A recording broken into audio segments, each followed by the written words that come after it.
The information provided in this podcast episode is for entertainment purposes and is not medical advice. If you have any questions about your health, contact a medical professional. This content is strictly the opinions of Lucas Owen and is for informational and entertainment purposes only. The references, claims, and scientific information linked to any products are only applicable to those listeners who are based in the US. If you are outside the US, this information does not apply to you. It is not intended to provide medical advice or to take the place of medical advice or treatment from a personal physician. All viewers of this content are advised to consult with their doctors or qualified health professionals regarding specific health questions. Thank you for listening to the Boost Your Biology podcast. My name is Lucas Owen. I uncover the most cutting edge health information on the planet, ranging from hormones, nutrition, supplementation, fat loss, biohacking, longevity, wellness, and a whole lot more. Welcome to the Boost Your Biology podcast. Hello, everyone, and welcome back to the Boost Your Biology podcast. Today, I have a very special guest joining me on the show, and we'll be talking all things fertility and male health optimization. We have a very special guest, Sarah Jamison. Sarah, welcome to the show. Thank you, Lucas. Super excited to be here. Some really exciting content. I've been loving connecting with you over the last few weeks and getting to learn more about what you're doing and how you and I just seem to perfectly align. So I'm so excited to finally be here and talking with you officially.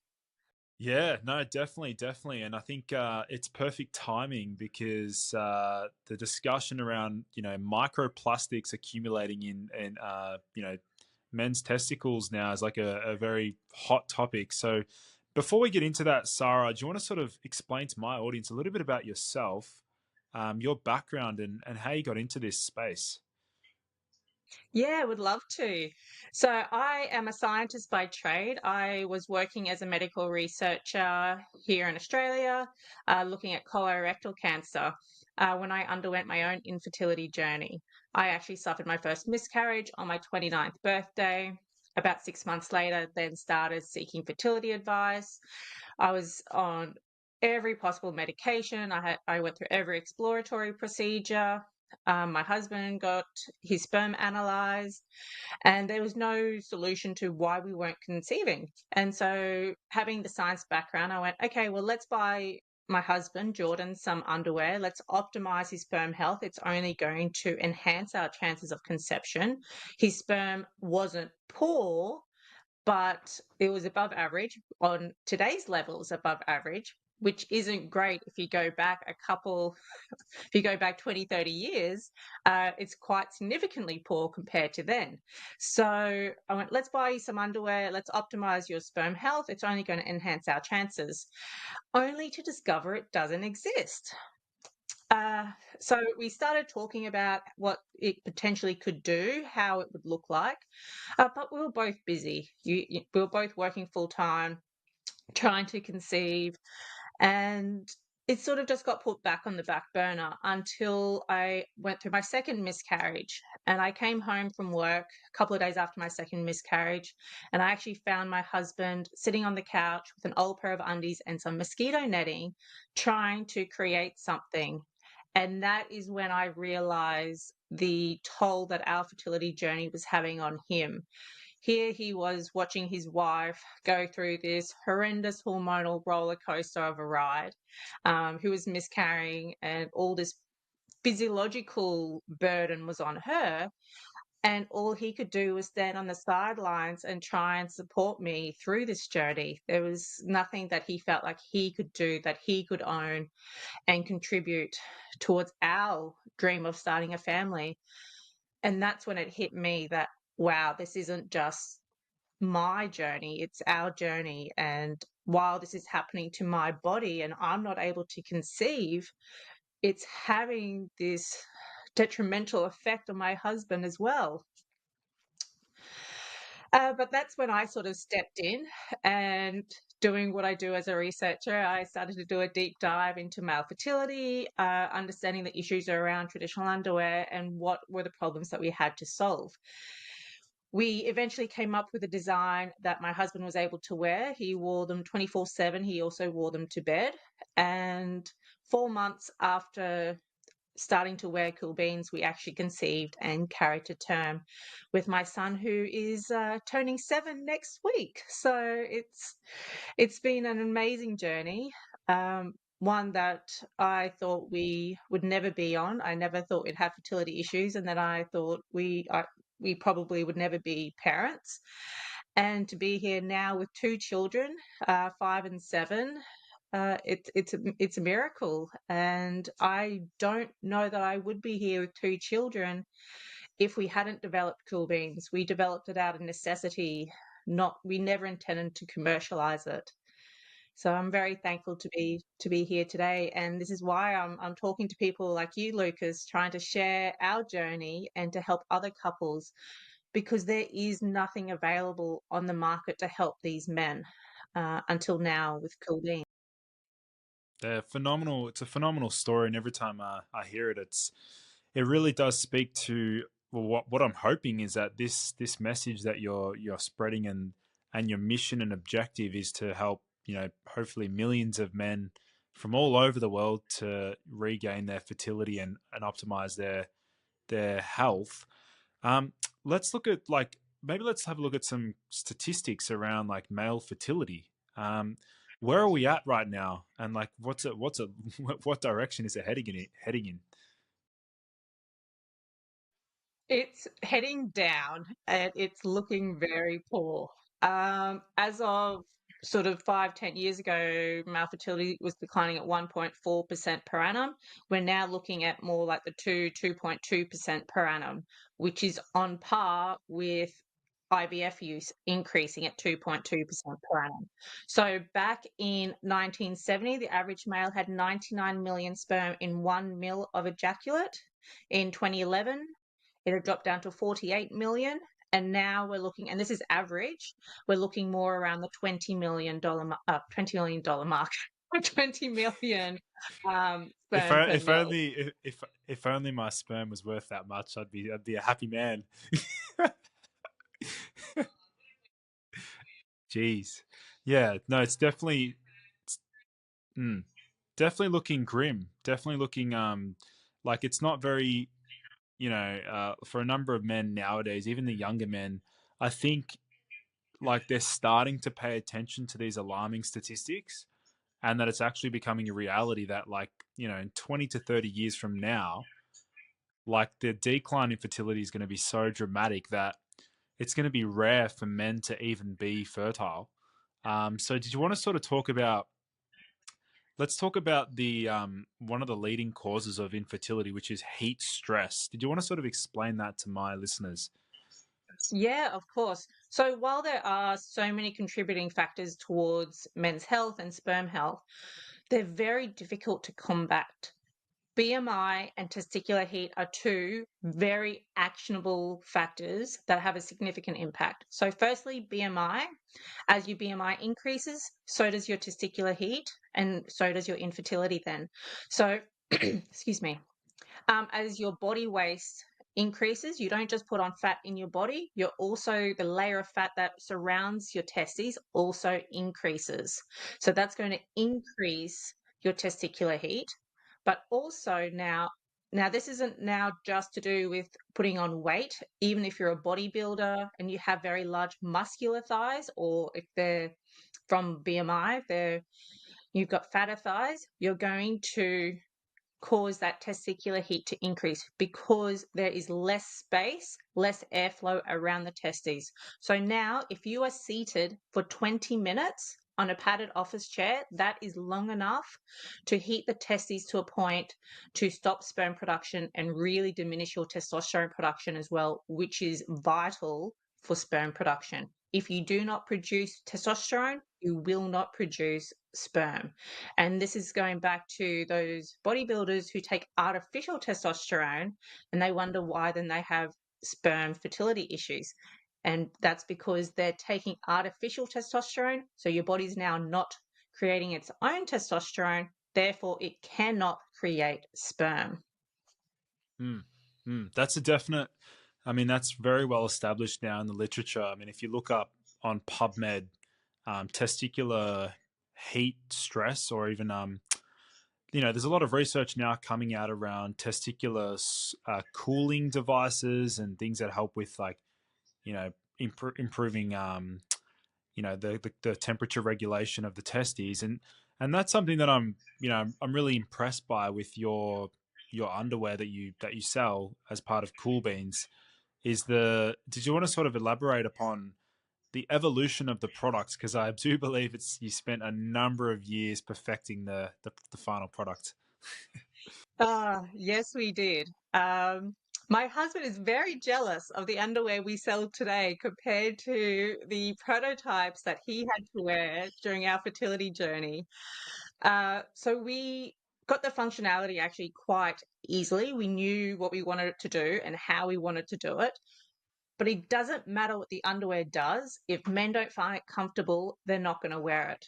And so it was getting that comfortability, tweaking little bits here and there over a couple of years to actually get it to the point where it was functional and deemed to be incredibly comfortable. So the biggest feedback from our comfortability trial was that men didn't realize how uncomfortable they were in their traditional underwear until they trialed Cool Beans.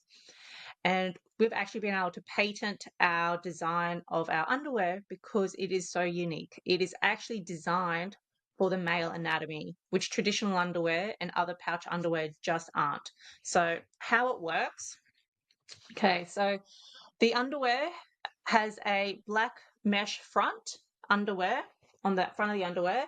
And when you turn it inside out and look internally, you can see there is a small slot here which opens up.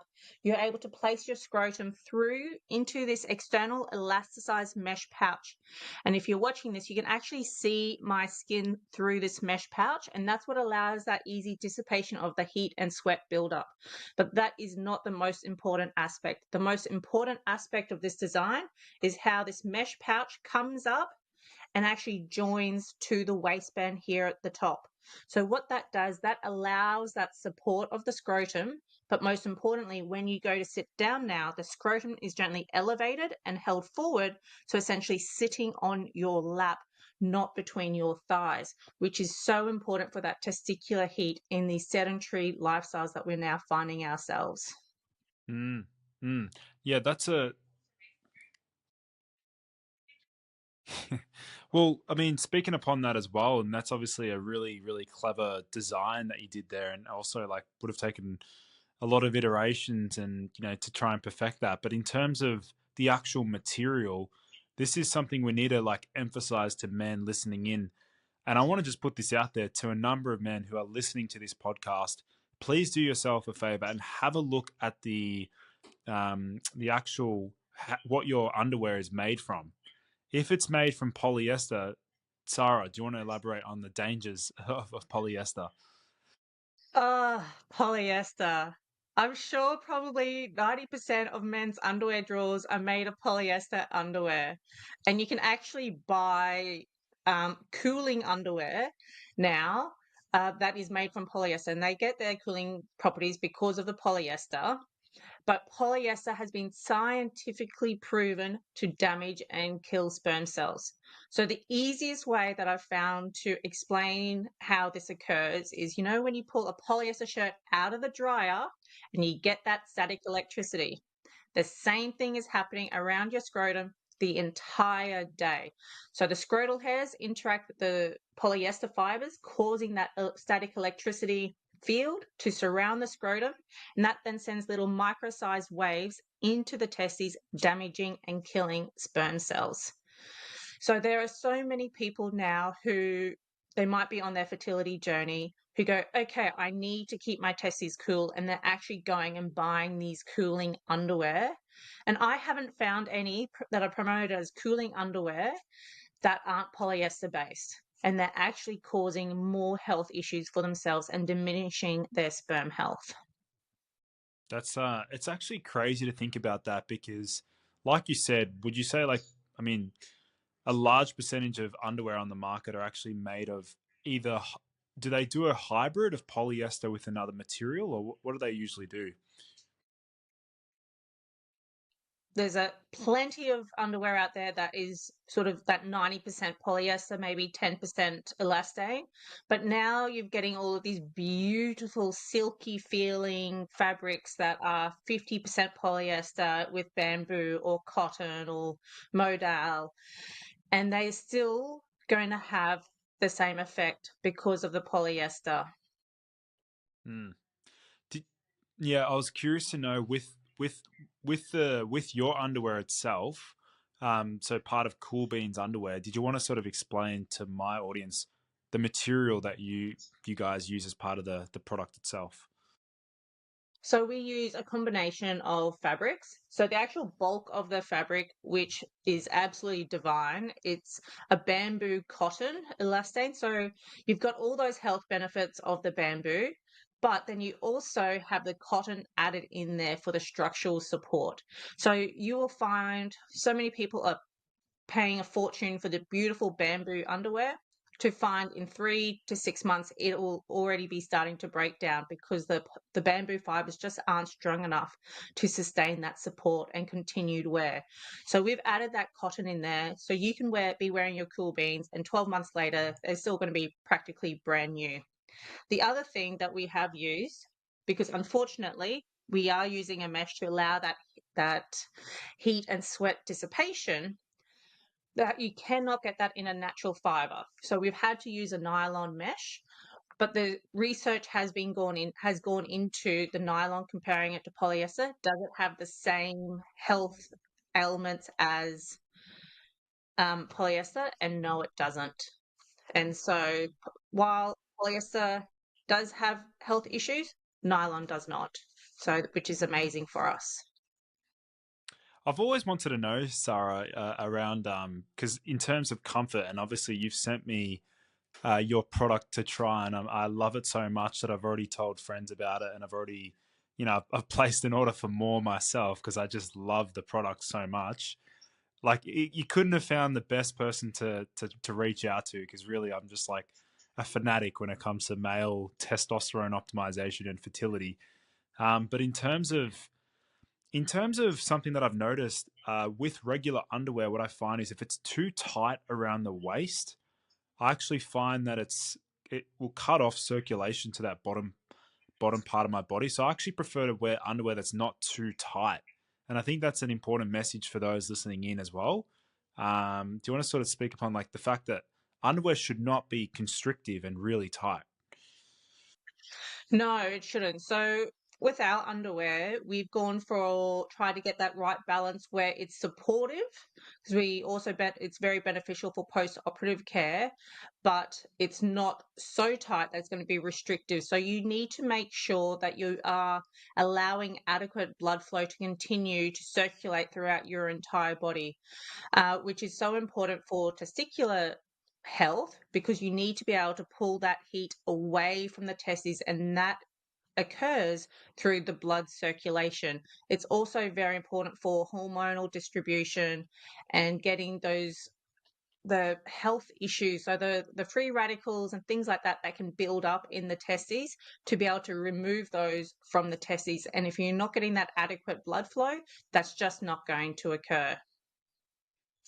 Also, in addition to that, I think an important point is around the dangers of potentially developing a varicocele. So, do you want to, because this is an important topic, did you want to first of all explain what a varicocele is, and the dangers associated with it? Yes, definitely. So varicoceles are one of the most common causes for male fertility. So essentially, it's an enlargement of a blood vessel or multiple blood vessels within the testes slash scrotum. And essentially, they're described as being like a bag of worms. So, which is, for those people who don't really know what varicoceles are, you would have seen varicose veins on other people's legs, and it's the same thing except on your scrotum. And what occurs with varicoceles is that now you're getting excess blood flow down and pooling in the testes, which is going to cause that testicular heat to increase. And so one of the causes for varicoceles can be genetics, but another leading cause is inadequate support to the testes. And if you're not having that support, or if you've always worn very supportive underwear and then transitioned to going to commando or wearing loose fitting boxes, the muscles in the scrotum now just essentially are just no longer strong enough to support the weight of the testes. So you're straining those muscles in the scrotum. So there's now increased blood flow going down to the testes to repair the damage that's occurring to those muscles, which is now causing those varicoceles to occur.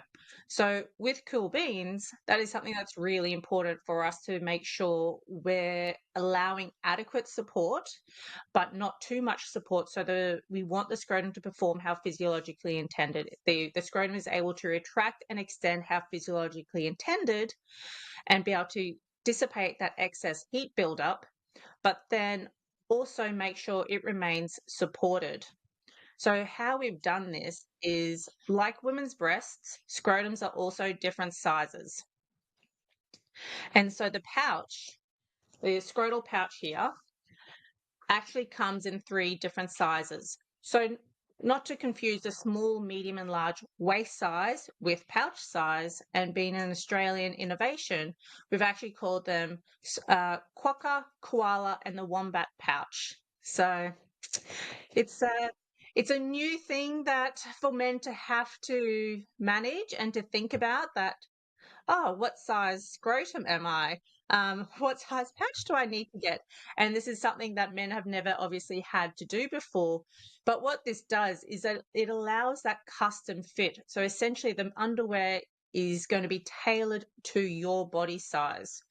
And what we have done is we had to come up with a way that's universal. What is something that everyone has at home that is going to be the same size and give the same reading every time? And so we've used a credit card. All you need is simply a credit card, and to place that underneath your scrotum, and you can see where the scrotum aligns across the width of this credit card, or maybe even larger than the credit card, and that'll be able to dictate exactly what size pouch you need for your anatomy. Mm. No, it's very, very important that you mentioned that, because the varicocele discussion, it's starting to come up more and more, and I think a number of guys are actually silently suffering with the varicocele, and they don't realize the fact that if there is an enlargement in the veins that drain the testes, or some sort of that heat can build up, and what can happen is eventually, obviously, fertility goes down, but then testosterone production also sees a massive decline as well. And I've seen a number of cases where guys have come to me and they've said, I've had low testosterone for years, even though they're eating really well, sleeping well, training hard, doing all the right things. But this is like a actual mechanical issue that needs to be treated. And oftentimes with embolization or some, basic interventions, it can be treated. And then what happens is, 6 to 8 weeks later, they come back and their testosterone levels have gone back up, which goes to show how important like managing heat stress is for the testes. And it's one of the reasons why I've always advocated for the use of testicular cooling. Whether that be I know using an ice pack is quite extreme to an extent, but you can also use just like a cool. Do you want to sort of elaborate on that as well? Yeah, definitely. So you do need to be careful for sperm health, overcooling your testes, because there is an optimal range of where sperm survive. So if it gets too hot, they'll start to die off. If they get too cold, they'll start to die off as well. But that is looking at much longer prolonged periods. So there isn't a science or a number of how long is too long, but if you're going for longer than 10 minutes, it's probably going to be too long. So it's really important if you're ice bathing, usually you're only going for about 3 minutes. If you're adding an ice pack, Again, 3 to 5 minutes is generally long enough. What a lot of people, though, are struggling with is who want to optimize their health, they're saunaing as well. And so having a sauna, while it's fantastic for their body, they're neglecting their scrotum. And so it's really important, if you are going to continue saunaing, that you take a cool washcloth into the sauna and just place that gently on your scrotum to essentially have a barrier between the heat um, and your scrotum, as well as then allowing that coolness of the washcloth to keep your testes cooler. It is a real problem about testicular heat, and people just not realizing the things that they're doing, and they think they're doing it for health reasons, are then having a huge effect on their fertility. Only last night I got a email from somebody who was inquiring about cool beans for their husband. They've been on their fertility journey for over 4 years, and been she's been seeing her obstetrician throughout the entire journey, and only now, after 4 years, has the husband actually had a physical exam. He's had his sperm analyzed and it was okay, but not great. And it turns out that he has a 3.5 centimeter long varicocele, and they're now asking about whether cool beans would be beneficial to help with that, as well as then for pre and post operative care in treating the varicocele. And it's amazing. It still blows my mind that couples can be on this fertility journey for so long, and that the male partner isn't getting examined. I know so many people that have gone through several rounds of IVF, and the husband has never been examined. And IVF is certainly not cheap either. IVF. No, it's not. And I don't understand how still so many medical professionals are still neglecting the male counterpart. The science now shows that sperm health isn't just required for conception, it is so important for reducing the chance of miscarriages. As well as now, if you start looking at our health of our children, anxiety levels have never been higher.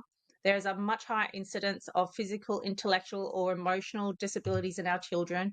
And then, if you start looking at the correlation between these children and their fathers, generally these fathers will be much older in age compared to children that don't. And when I say much older, I'm talking late 30s. I'm not talking 40s or 50s or 60s. I'm just talking late 30s. That isn't that old these days to be having a children. But because they're not in their early 20s anymore, there's been a much higher time period that their sperm health can decline. And generally, when you're in your 30s, you've got your career, you're sitting down at a desk, or you're catching public transport, possibly to work, and testicular heat and all of these other chemicals, plastics, have had then their effect on the body. So if you are trying to try and conceive or just look after your general health, it is so important to start thinking about testicular heat and your testosterone production, which cool beans can help with both of those. Hmm. Yeah, you do such a phenomenal job, Sarah, at explaining this and breaking it down so simply. Like every time you mention these facts, it just blows my mind. Even though I'm very well versed in this area as well, so yeah, I really appreciate the way that you explain things, and you just keep it real, which is just what my audience wants and what I really respect and value. So touching on that subject, I mean, sort of mentioned, I want to just outline to my audience times in which testicular heat may be an issue. So, for example, you said sitting down at a desk. What about sitting with a laptop on your lap, which I know a number of guys still do? The worst, because now you're not just getting the insulating effect from the chair and the thighs. Now you've got a hot computer as well. You're essentially cooking your testes in a little oven there. Um, Cycling is one of the worst sports to do. Uh, if you do cycle, even if you wear Nicks, Try and wear your cool beans underneath because it does elevate and brings that scrotum forward, so you're not getting that impact between the body and the saddle now. If you're trying to conceive, we don't recommend doing really high intensity hit workouts. And even if you are, try and cool your testes down immediately after. So there's a big problem with our elite athletes. So they will go and do their massive workout, whatever it may be, whatever sport it is. During the sport, the testes are held up next to the body, absorbing the body's core temperature because they're usually wearing tight fitting outfit. And then they finish their workout. They might have a quick rinse off, but their body is still running at a very high temperature. Then they're putting on compression tights to help alleviate and help their muscles recover. So again, now they're keeping the testes up next to the body, absorbing the body's core temperature. So our elite athletes, not even our elite athletes, our everyday athletes tend to have much higher infertility rates than the general population. And it's because of the high temperature that their bodies are running at. Just because you're healthy and strong doesn't mean you can have poor testosterone and sperm production. And often you will find in these elite athletes that they will have much lower testosterone production. And they're wondering, why? How can this be? I'm so healthy, I'm strong, I exercise, I eat fantastic. And it's because of testicular heat, because they're not allowing the testes to remain cool. And so that's our next step where we want to take cool beans is into the sport specific attire to actually help these elite athletes in combating testicular heat and helping them to preserve their sperm health, increase their testosterone production, which not only is going to help with libido, erections, and things like that, but it's also going to aid with their muscle recovery, with their athletic performance. It's going to enhance all of those things, mood, energy. And we've also seen a fantastic result from middle-aged men who are now wearing cool beans. They're also, you may not realize, but as you age, you may not be quite as strong down below as you may have been in your early 20s. And that these men are now finding themselves to feel like a 20-year-old start again back in the bedroom with an increase in their erections. So there's a benefit all the way throughout. So a lot of people I speak to, they say, "Oh, I've had children. I don't need to worry about cool beans anymore." But it's not just about for fertility. That is only one aspect of where cool beans is beneficial throughout your stage of life. It is important throughout your entire life cycle because you want to ensure you're in top nick health for your older years. You want to be able to be up and running around with your grandchildren, still be going to the park or going playing bowls, whatever it is that you want to do in your later years. If you don't look after your testosterone and sperm health now, you're not going to have the same life as you could have in future years to come. You've actually just prompted me to think about an experiment because as a biohacker, and I'm always wanting to test the limits and explore biology. Um, it makes me think like running an experiment of, like, for example, a guy wearing polyester underwear for 4 weeks straight, and then doing a testosterone assessment after 4 weeks, and then swapping over to cool beans for 4 weeks and seeing if there's a difference in terms of their testosterone levels on a blood test. Because then we've got like objective data. Maybe 4 weeks is not long enough. It might need to be a bit longer, but um, it wouldn't, like you said before, we're looking at a pair of underwear that's not just designed to maximize fertility. What a lot of my audience would be interested in is like how it can actually literally support optimal testosterone production, and that's what a number of guys are all desperately seeking.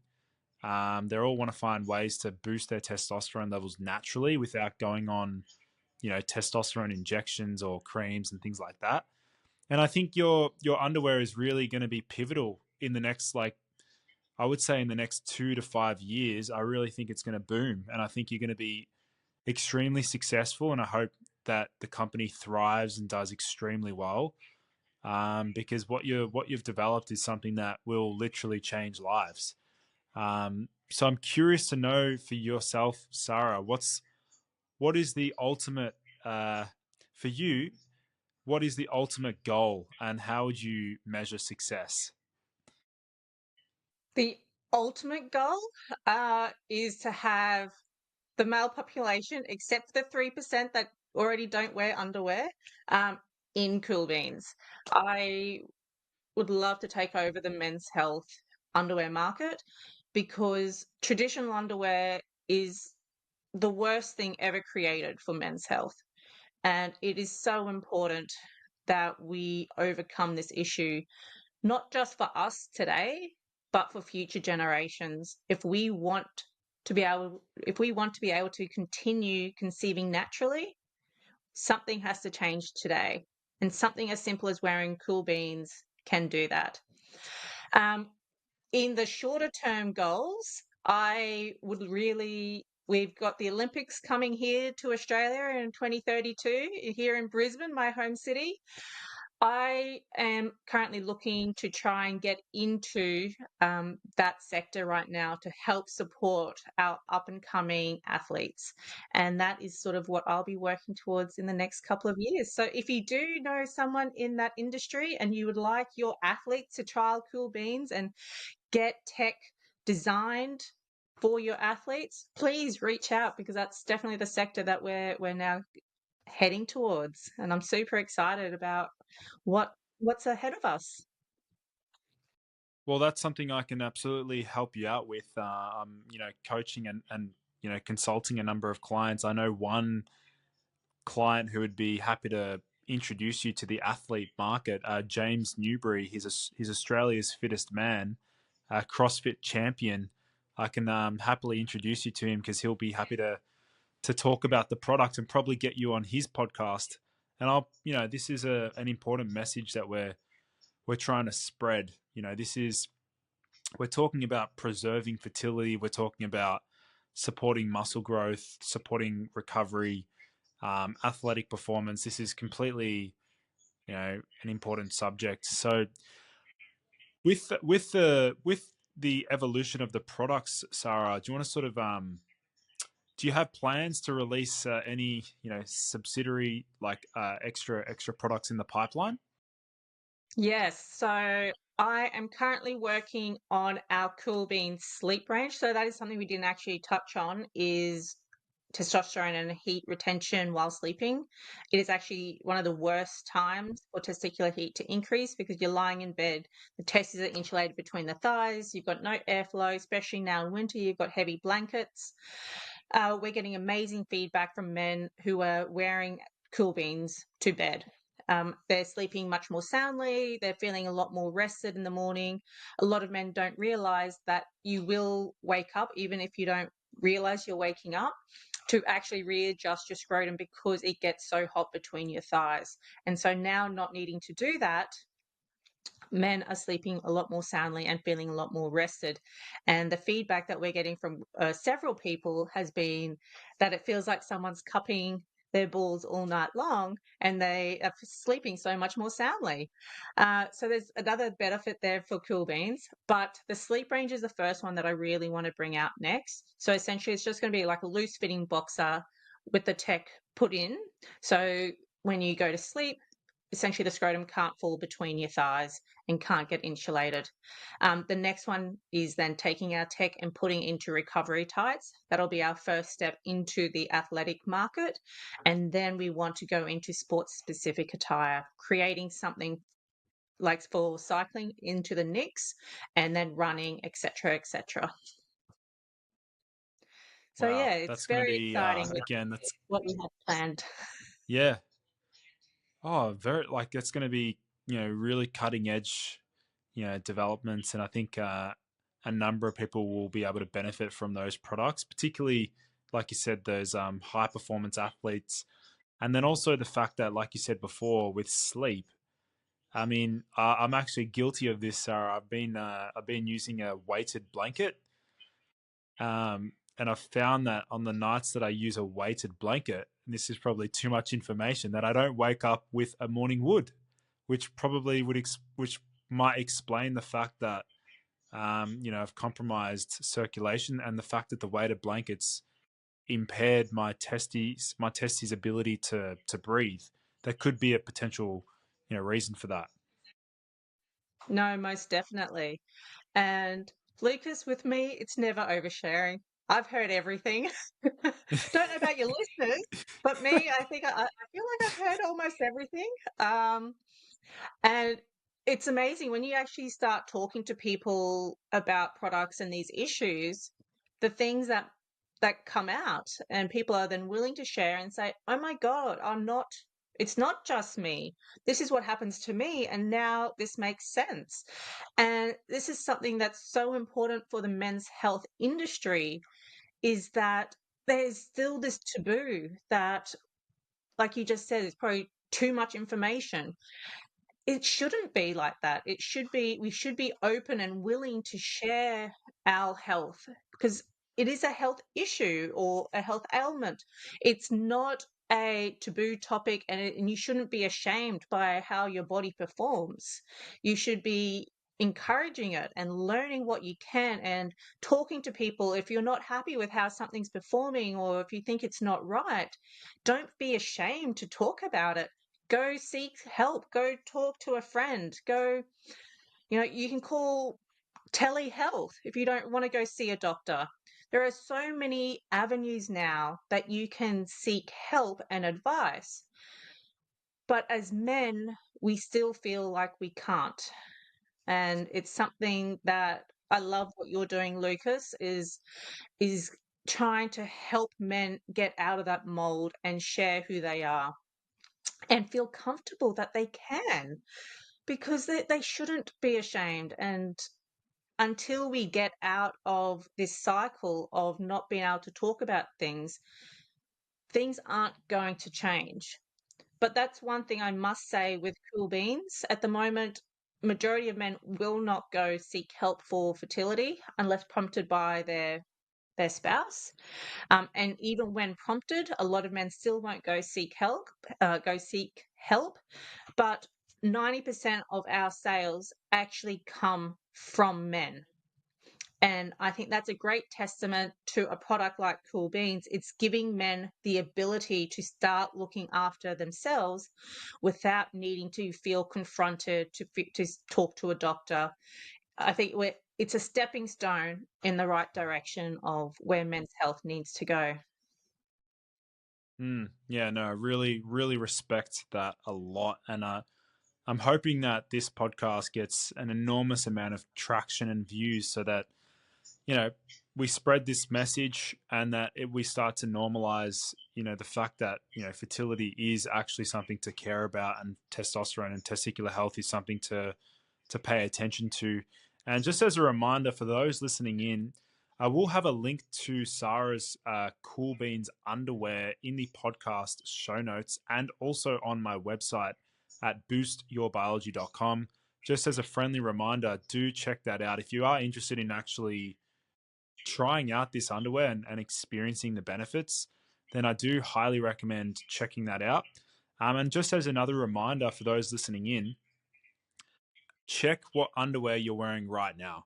Please double check and have a look at the underwear that you're wearing. I can almost guarantee you that like 50% of probably, like you said before, Sarah, probably like 90% of my listeners are wearing polyester underwear. So this is just an important final reminder.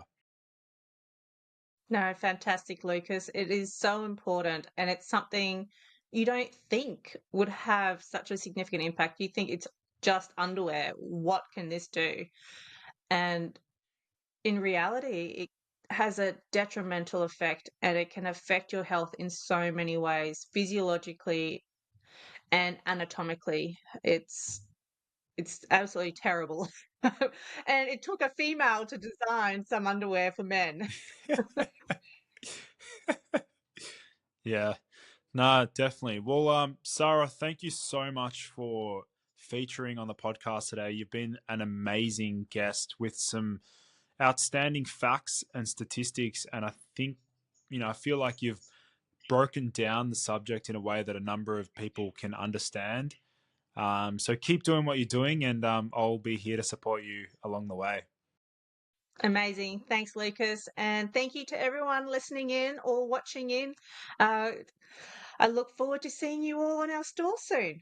And take care. And please, if anyone does have any questions and wants to reach out to me directly, please do. You can email me directly at Sarah, SAARA, at coolbeansunderwear.com. Always happy to answer any questions. Fantastic. Thanks so much, Sarah. We'll be in touch. Thank you so much.